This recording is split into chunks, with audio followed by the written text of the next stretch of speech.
एक जगह है बहुत महत्वपूर्ण, वो है निकोबार।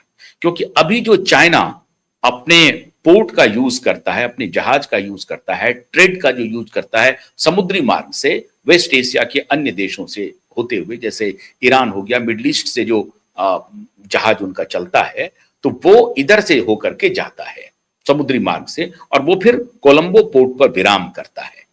उनकी नजर भी ये अंडमान निकोबार, ये पूरा जो स्ट्रेच है, और ये सबसे महत्वपूर्ण इसलिए है मित्रों, ये अंडमान निकोबार पूरा जो द्वीप समूह है वो इक्वेटर पर मौजूद है।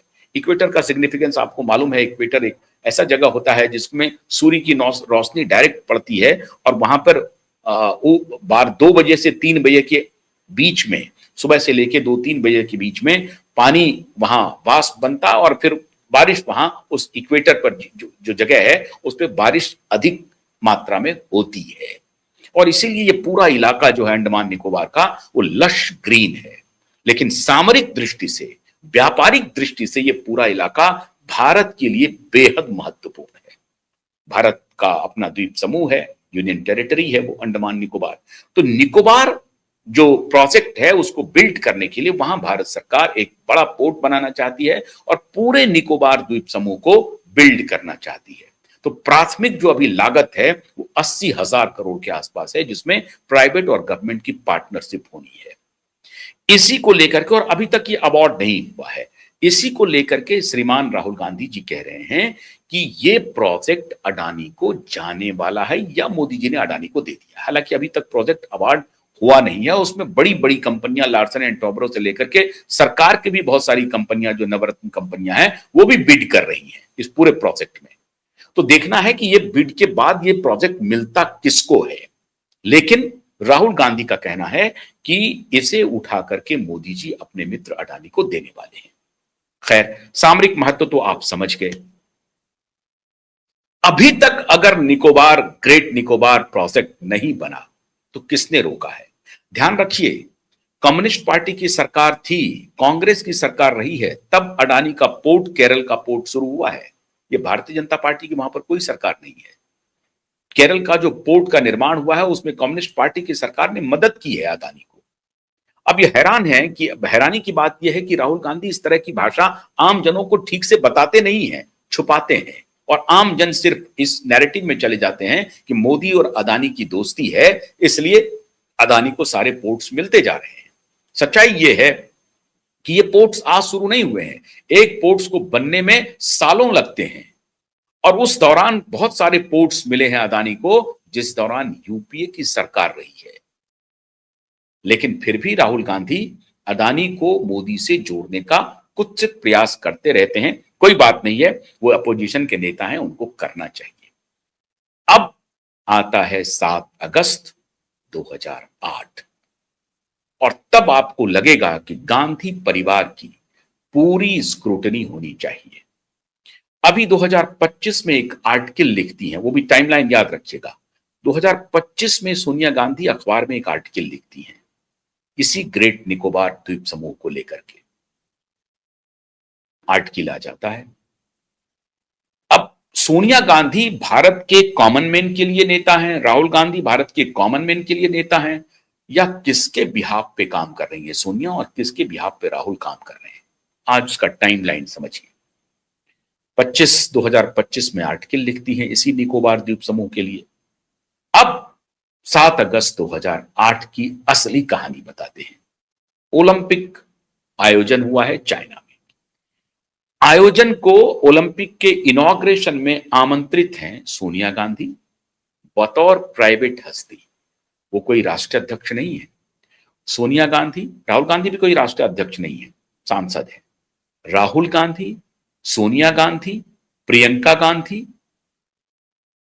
रॉबर्ट वाड्रा, उनके दोनों बच्चे, मतलब प्रियंका और रॉबर्ट के दोनों बच्चे, सोनिया गांधी और राहुल गांधी, ये सभी कमर्शियल फ्लाइट से, कोई चार्टर फ्लाइट से नहीं जाते हैं।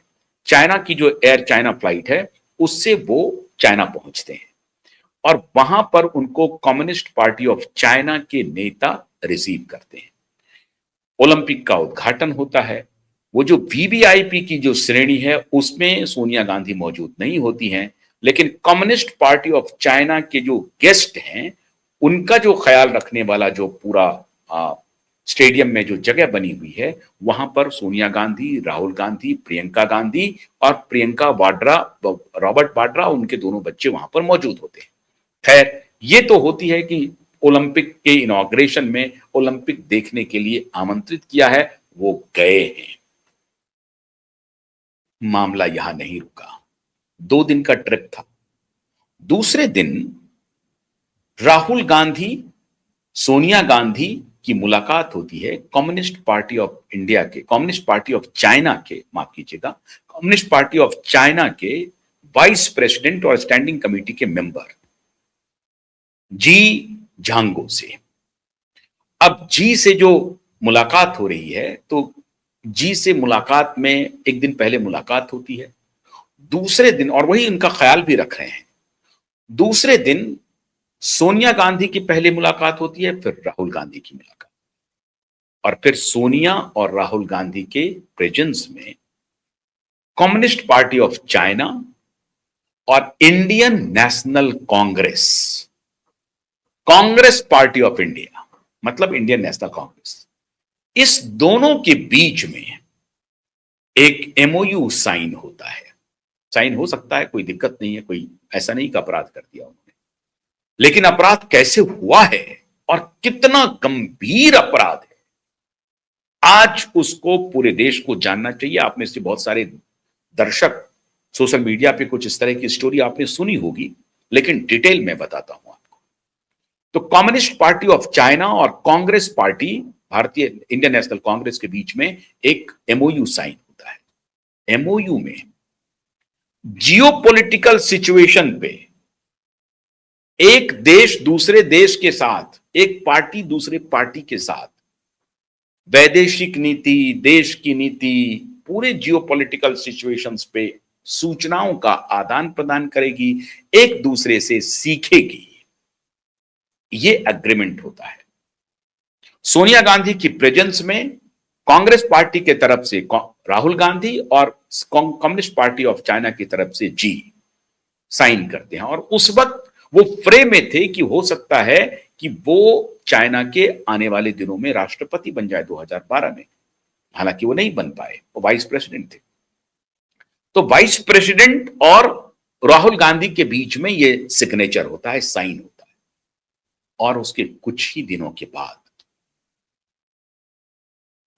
पहले 10 लाख, फिर 50 लाख, और फिर कुछ करोड़ रुपया, टोटल लगभग 3-3.5 करोड़ रुपया। अब कितना एग्जैक्ट आंकड़ा है, भारत सरकार ने रिलीज किया है उसका, इतने करोड़ रुपये, लगभग 3-3.25 करोड़ रुपये राजीव गांधी फाउंडेशन में चाइना सरकार के तरफ से डोनेशन आता है। चाइनीज कम्युनिस्ट पार्टी उसमें इंस्ट्रूमेंटल होती है, डोनेशन आता है, किसमें? राजीव गांधी फाउंडेशन, एक प्राइवेट बॉडी में। और उसके बाद इस सब तरह के जो प्रोजेक्ट्स जो कि टेक ऑफ होने वाले थे यूपीए के दौर में, रुक जाते हैं, विराम लग जाता है। इतना ही नहीं, कई सारे पावर प्रोजेक्ट्स, कई सारे पोर्ट जो स्ट्रैटेजिकली हमारे लिए बहुत महत्वपूर्ण थे, उस सब पर कहीं ना कहीं बादल मंडराने लगते हैं। इसमें अंतरराष्ट्रीय ग्लोबलिस्ट जो लॉबी है, ग्लोबल लॉबी है, वो बहुत पिवटल रोल प्ले कर रही है। उसमें ब्रिटेन भी है, उसमें यूरोप के भी कुछ देश हैं, और उनके बहुत सारे मंत्री, लीडर्स, ये सब रोल प्ले कर रहे हैं। किसके माध्यम से?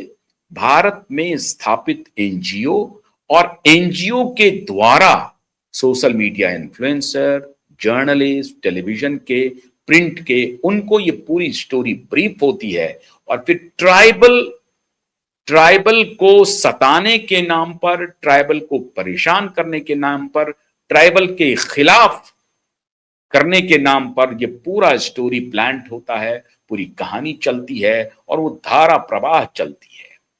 सरकार, यूपीए की सरकार तो खैर कुछ करती ही नहीं है। जब मोदी की सरकार आती है, वो इस दिशा में कुछ करना चाहती है, तो लगातार ये जो बैटरी है, जो डिफरेंट इंटरनेशनल लॉबी के द्वारा फंडेड है, ब्रिटेन है, स्वीडन है, अमेरिका है, हंगेरियन है। हंगेरियन जो जॉर्ज सोरोस हैं वो एक्चुअली हंगरी के रहने वाले हैं, जो अमेरिकन है, हो गए हैं बिजनेसमैन।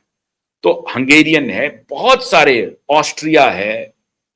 ये सारे एनजीओ एक साथ मिलकर के फंडिंग शुरू करता है और भारत के सोशल मीडिया इन्फ्लुएंसर, जर्नलिस्ट, वो सब बैंड वैगन बना करके इन सारे प्रोजेक्ट पर एक के बाद एक राइट अप शुरू कर देते हैं, आंदोलन शुरू कर देते हैं। ये खेल चलता है।